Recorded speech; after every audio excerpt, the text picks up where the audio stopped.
Ada virus yang mematikan pada kucing, yaitu Panleukopenia. Saya yakin akhir-akhir ini kalian banyak yang merasakan kejamnya Panleukopenia.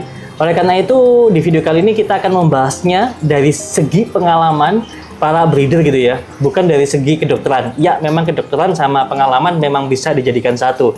Cuma pembahasan kita kali ini berdasarkan pengalaman aja.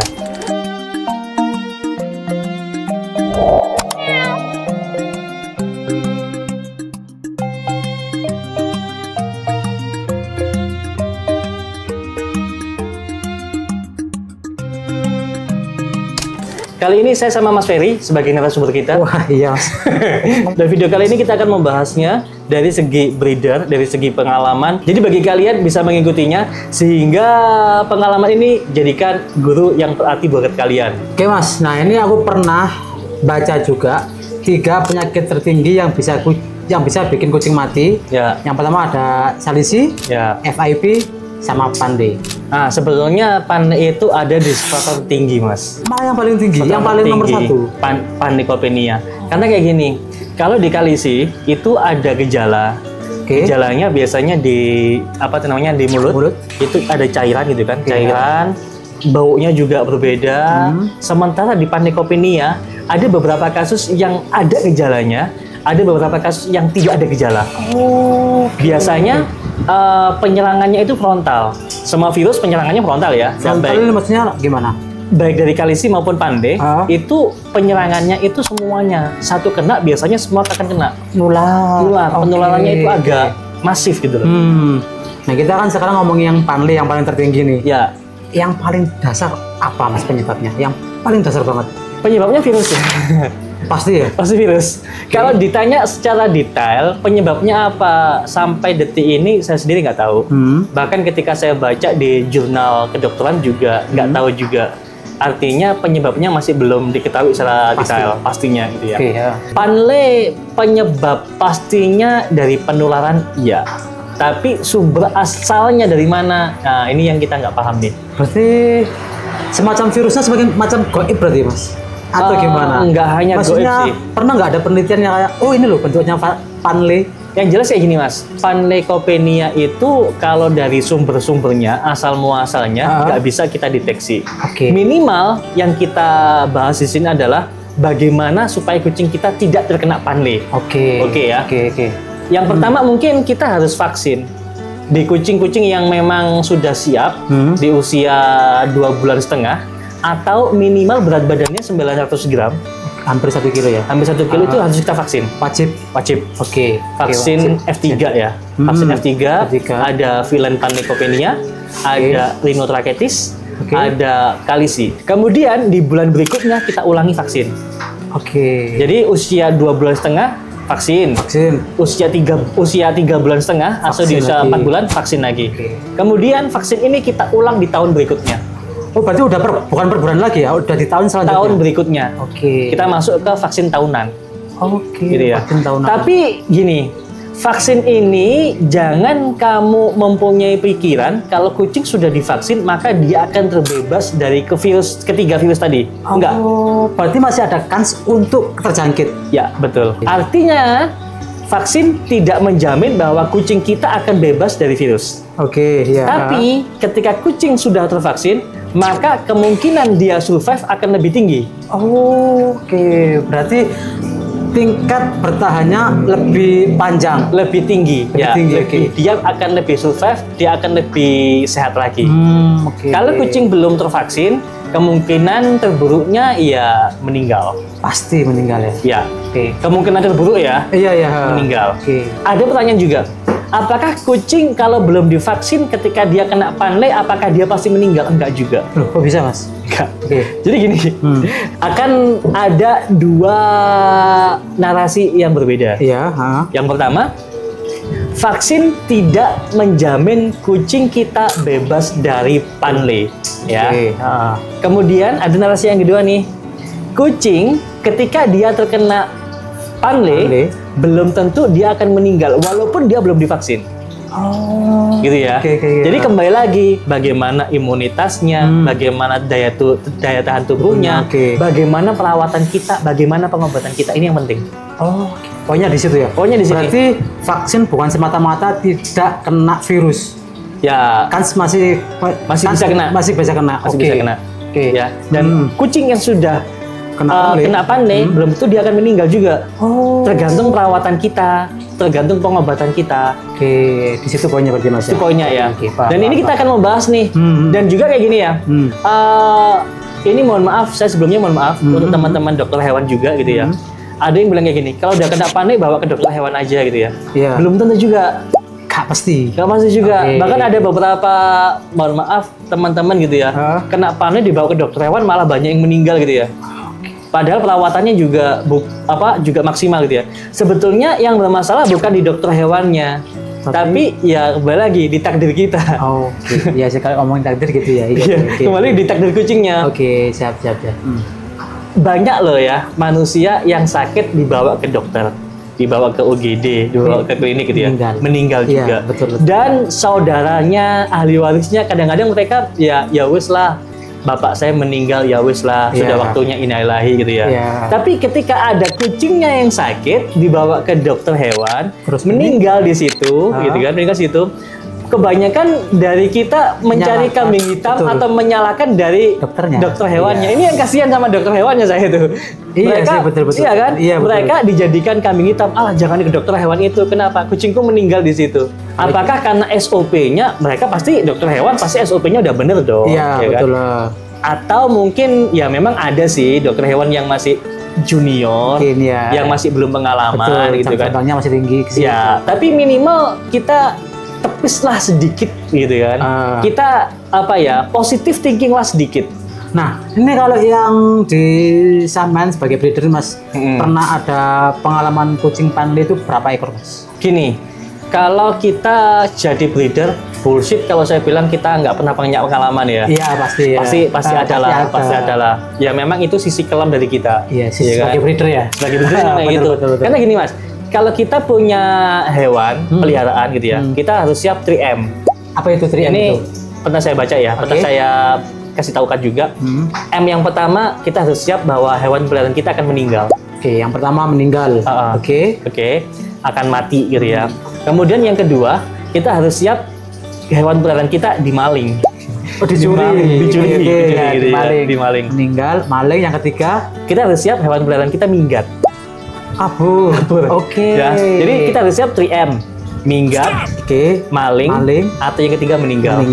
Kalau kita nggak siap dengan 3M ini, stop mulai sekarang jadi breeder. Nggak usah ternak-ternakan saya. Nggak usah ternak-ternakan. Nggak usah punya hewan peliharaan. Perawatannya bagaimana gitu? Perawatan kucing untuk kena panle gitu kan? Kalau kamu nggak punya cukup waktu luang gitu ya untuk perawatan virus ini, lebih baik bawa aja ke klinik. Udah sesimpel itu Mas ya. Kalau memang dia nggak punya waktu. Ya. Atau yang kedua, kamu belum ada obat-obatan di rumah. Ya, lebih baik bawa aja ke klinik. Kenapa? Karena kalau kita masih berpikir obatnya apa, bagaimana perawatannya, kita akan habis waktu untuk ini. Ataupun kalau kita sudah dapat nih obatnya di TikTok mungkin, atau di Shopee mungkin atau apa gitu ya, lihat FYP masuk di beranda kita, obat panleukopenia ini sebagainya gitu ya. Tapi kucing sudah kena pandai nih. Udah kondisi kena parah pandai, udah kondisi parah nih. Lebih baik bawa aja ke dokter hewan, ke klinik. Kenapa? Karena ingat, kucing masa kritisnya itu cuma 5 hari Mas. Dari penyakit panle tadi? Iya, masa kritis kucing kena panle itu 5 hari. Terus, kalau 5 hari dia bisa survive, kemungkinan dia akan hidup. Kalau bisa survive selama 5 hari, dia akan hidup. Ya, kalau nggak bisa, ya udah dia akan meninggal. Saya ganti pakai Aquacat. Pertama, harganya murah 4 ribuan. Yang kedua, teksturnya halus banget. Jadi kucing suka. Yang ketiga, fungsinya ada untuk bulu sama kulit. Kemudian kesehatan mata. Kemudian untuk tulang dan giginya. Sesuaikan dengan varian yang ada. Jadi, Aquacat worth it banget bagi saya. Sekarang nggak ada gejala apa-apa nih. Gejalanya nggak ada. Besok tiba-tiba meninggal, banyak kejadian. Sekarang kucing lahap makannya, masih bermain-main. Kemudian besok tiba-tiba lemes, nggak mau makan, tiba-tiba ngedrop. 2 hari, 3 hari kita nggak ada perawatan, tiba-tiba langsung meninggal di hari keempat atau kelima, bisa jadi. Berarti pandai langsung sekejam itu Mas ya? Maksudnya nggak ada tanda-tanda Nggak ada. menyerang? Nggak ada tanda-tanda. Oh, nggak ada tanda-tanda. Karena gini, Pandai itu adalah virus yang masuk ke dalam tubuh kucing dan dia akan berinkubasi terlebih dahulu di dalam tubuh kucingnya tadi. Oke. Ya, Iya. misalkan masa inkubasinya itu 5-7 hari.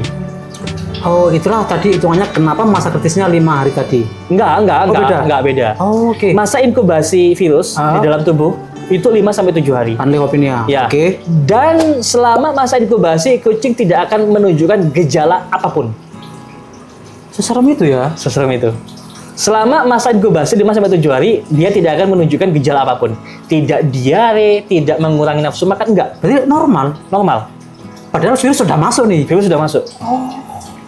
Gitu. Di hari inkubasi selesai, besoknya gitu ya, langsung. Kalau kucingnya itu imunitasnya rendah, bisa langsung meninggal, bisa langsung ngedrop, dan lain sebagainya. Itu kejamnya virus Pandai. Nggak terlihat, tapi mematikan. Nggak terlihat tapi mematikan. Bener-bener iya sih. Makanya kita bilang pembunuh nomor 1 kucing itu Pandai. Pandai Copinia. Iya. Oke. Deteksinya Mas, karena nggak ada tanda-tandanya, apa? Maksudnya kan nggak ada tanda-tandanya tiba-tiba sakit. Ya. Jadi pendeteksi paling mudah Paling yaitu mudah. tadi. Paling mudah itu tadi. Kalau kucing tiba-tiba meninggal, kalau tidak kecelakaan, nggak ada insiden apapun, ya Pasti virus. biasa Pandai. Kalau mau lebih jelasnya, laboratorium kan, Iya, di lab kan gitu. di lab kan. Atau ada namanya FPV tester. FPV tester. Itu untuk tes. Itu untuk mengetes apakah kucing kita terkena virus atau tidak. Oke. Iya. Itu Ya. bisa virus semua ya? Facialisi bisa, jangan bisa. Itu parvovirus namanya. Parvovirus ini indikasinya ke Pandai. Oh, parvo. Oh, paham. Kalau kalisi itu lebih mudah, Mas. Oke. Kenapa? Dia ada gejala, dia Terlihat, ada terlihat, tandanya ya? ada kelihatan gitu loh. Oke. Kalau Pandai nggak ada gejala. Oh. Kalau FIP itu lebih enak lagi. Ada gejalanya, kematiannya lama. Sekarang dia kena, Oh, iya. kemungkinan kematiannya bisa bulan depan, bisa 3 bulan lagi, bisa tahun depan. Oh. Kalau FIP, Iya, ya, iya. tergantung FIP-nya apa, basah atau kering. Oh, masih banyak berarti ya bahasanya. Ya, Oke. dan ini kita bahas tentang Pandai aja. Pandai, oke, siap. Oke. Berarti ke Pandai tadi. Nah, terus kalau sampean sendiri nih, perawatannya gimana? Yang pertama, perawatan Pandai itu jangan sampai dia tidak makan, tidak minum. Pastikan Jangan sampai itu, Mas, ya? terhidrasi. Ya. Pastikan Jangan makan sampai dan dia nggak makan, nggak minum. Oke. Harus kita kasih suapin 2 jam sekali. Setiap hari. Setiap hari. 2 jam sekali. 2 jam sekali. Kalau memang nggak bisa, kadang-kadang kalau kucing mau, mohon maaf, mau itu ya, Meninggal. itu disuapin nggak masuk, disuapin nggak muntah gitu kan ya. Kalau makanan nggak bisa masuk, baik itu makanan basah maupun kalau kering jelas nggak bisa masuk. Iya sih, iya. Makanan basah nggak bisa masuk, kita ganti pakai susu beruang. Oke. Oke. Disepetin gitu ya. Sepetin 2 jam sekali susu beruang. Ya. Oke. Kemudian kalau susu beruang aja nggak bisa masuk, mau nggak mau harus diinfus. Udah, ini terakhir ya berarti ya? Iya. Infus terakhir ini ya? Cairan infus. Oke. Ya. Berarti disuntikan injeksi. Nah, sebetulnya gini Mas, infus sendiri itu ada beberapa metode ya. Yang pertama ada subkutan, Oke. ada intramuskular, Oke. ada intravena. Oke. Kalau dari intravena sama intramuskular ini biar dokter hewan aja. Karena kalau intravena dimasukkan lewat vena, Oke. intramuskular itu dimasukkan lewat daging, Daging. di paha, Oke. ya kan? Kasihan juga kalau kena tulang. Iya sih ya. Makanya kalau untuk yang lainnya Biar medis aja ya? medis aja dokter Oke. hewan. Yang bisa kita lakukan apa? Subkutan tadi. Subkutan. Itu gimana? Subkutan itu diinjeksikan lewat tengkuk. Oh, dari sini. Kulit tengkuk ini Ah. agak kita cubit sedikit, kita masukkan cairan infus di situ. Berarti di tengkuknya, Mas. Di tengkuknya. Untuk dosisnya sekali pemberian Oke. itu per kilo berat badan ya. Berarti gimana hitungannya? Per kilo berapa? Per kilo berat badan itu 1 kilonya itu 10 sampai 20 mili. Mili. Ya. Oke. Pakai suntikan yang gede itu. Oh, oke. Suntikan yang gede. Iya, iya. ya. Cuma nanti ketika menginjeksikan ganti jarumnya pakai yang kecil. Kemudian baru kita masukkan Kan? lewat tengkuknya. Berapa kali, Mas? Untuk injeksinya? Injeksi ya kalau sekali kan 10 mili ya. Iya. Kalau memang 20 mili ya 2 kali kalau kucing agak gede. Oke. Kalau memang kucingnya agak gede tinggal dikalikan aja. Sehari? Sehari bisa 2 kali, bisa 3 kali. Karena ingat ya, kalau nggak kita hidupkan dia akan dehidrasi. Karena memang nggak ada cairan yang masuk Ya. Betul. Karena nggak bisa kita masukkan lewat mulut. Kalau dia sudah dehidrasi, kemungkinan meninggalnya lebih cepat. Iya sih, iya betul. Oke ya. Kemudian yang kedua, kita tadi kan yang pertama jangan sampai dia nggak makan nggak minum. Betul. Atau infus, ya. Yang kedua kita kasih obat nih. Oke, kasih obat. Kalau di saya pakainya itu Mas Nanolife Mas. Oke. Nanolife pagi kasihkan, sama sore kita kasihkan. Sehari 2 kali berarti. Sehari 2 kali. Oke. Nah, pagi sama sore. Udah itu aja. Sama dijaga apa tuh namanya suhu badannya. Biasanya gini Mas, kucing terkena parno itu demamnya tinggi. Kalau demamnya udah tinggi, biasanya dari telinga itu kayak keluar cairan. Sampai tahu kopok nggak sih? Oh pernah ya, kotoran telinga itu ya. Kayak kopok hitam atau apa namanya ya? Kuning gitu. Kuning cairan gitu. Nah biasanya kucing nggak parno itu kayak gitu.